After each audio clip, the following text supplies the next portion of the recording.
C'est un de ces symboles qu'on croise tous les jours sans vraiment y penser. Cette petite analyse nous vient d'ailleurs du blog Tu savais ça, qui se spécialise dans les infos, disons, inutiles et donc absolument indispensables. Allez, on décortique ça ensemble. La question a l'air toute simple, comme ça. Mais la réponse, vous allez voir, elle nous embarque dans un voyage à travers l'histoire, la religion et même le droit international. C'est typiquement le genre de petit mystère du quotidien qu'on va éclaircir pas à pas. Avant même de chercher ses origines, il faut reconnaître sa fonction première. Pour tout le monde, cette croix, c'est avant tout un repère, un signal. On a tous cette image en tête, non?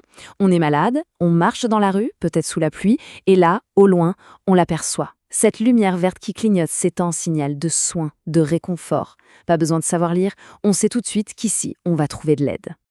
Bon, première partie de notre énigme, pourquoi une croix? Pour le comprendre, il faut faire un petit bond dans le passé, un grand bond même. En fait, au Moyen-Âge, il faut s'imaginer que la médecine et les soins étaient très liés à la religion. C'était les ordres religieux, les moines, les sœurs hospitalières, qui s'occupaient des malades. Et leur emblème à eux, eh bien, c'était la croix. Le lien entre soins et croix est né là. Et ce qui est fascinant, c'est de voir comment le symbole a évolué. D'emblème religieux pour les ordres soignants au Moyen-Âge, il s'est laïcisé pour devenir l'enseigne des apothicaires à la Renaissance. Et finalement, au XXe siècle, il est devenu le signal officiel des pharmacies modernes qu'on connaît aujourd'hui. Une sacrée trajectoire. Ok, le mystère de la croix, c'est réglé. On passe à la deuxième partie. Pourquoi le vert? Pourquoi cette couleur si particulière? Il y a deux raisons principales. Une qui est plutôt symbolique et une autre beaucoup plus pragmatique. D'un côté, le vert, c'est la couleur de la nature, des plantes, des herbes médicinales. C'est la couleur de l'espoir, de la guérison. Mais il y a aussi une raison très, très concrète. Et cette raison, c'est de se différencier de la Croix-Rouge. L'emblème de la Croix-Rouge, il faut savoir, est protégé par des conventions internationales. Son usage commercial est formellement interdit. Il fallait donc trouver une autre couleur pour les pharmacies, qui sont des commerces. Le vert s'est imposé comme l'alternative parfaite, neutre, visible et sans aucun problème légal. Mais attention, faut pas croire que cette croix verte est apparue partout en France du jour au lendemain. Non, non, son uniformisation, c'est une histoire finalement assez récente. Avant le XXe siècle, c'était un peu le bazar, si on peut dire. Chaque apothicaire choisissait son propre symbole. Un mortier avec son pilon, un serpent, des jarres. C'était charmant, mais pour s'y retrouver rapidement, c'était pas l'idéal. Et puis, tout a changé. D'abord, dans les années 20-30, les syndicats de pharmaciens ont commencé à militer pour un signe unique, pour être plus visible.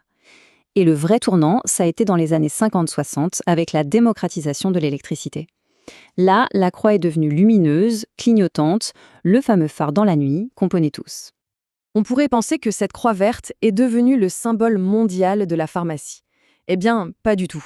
C'est même une spécificité assez européenne, pour ne pas dire française. C'est vrai, pour nous en France ou pour nos voisins en Espagne et en Italie, la croix verte, c'est une évidence. Mais dès qu'on voyage un peu, on se rend compte que ce symbole qui nous paraît si universel ne l'est absolument pas. Petit tour du monde rapide. En Allemagne, par exemple, le symbole principal, c'est le bol d'Igi, avec la coupe et le serpent. Aux États-Unis, on trouve plutôt le mortier et son pilon, ou le fameux sigle RX, et dans certains pays d'Amérique latine, on voit même des croix rouges, même si c'est un usage qui est contesté. La croix verte est donc loin, très loin, d'être la norme partout. Et juste pour ajouter une petite info bonus, il y a un autre symbole très important dans le monde médical, le bâton d'Asclépio. Vous savez, ce serpent qui s'enroule autour d'un bâton. Ça, c'est l'emblème d'Asclépios, le dieu grec de la médecine.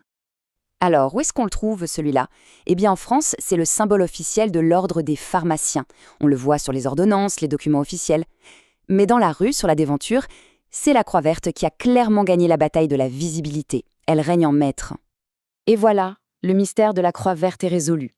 C'est un héritage religieux, une couleur à la fois symbolique et très pratique, et le fruit d'une standardisation assez récente. Et ça nous amène à une dernière question. Quand on regarde autour de nous, quels sont les autres symboles de tous les jours qui cachent une histoire aussi fascinante?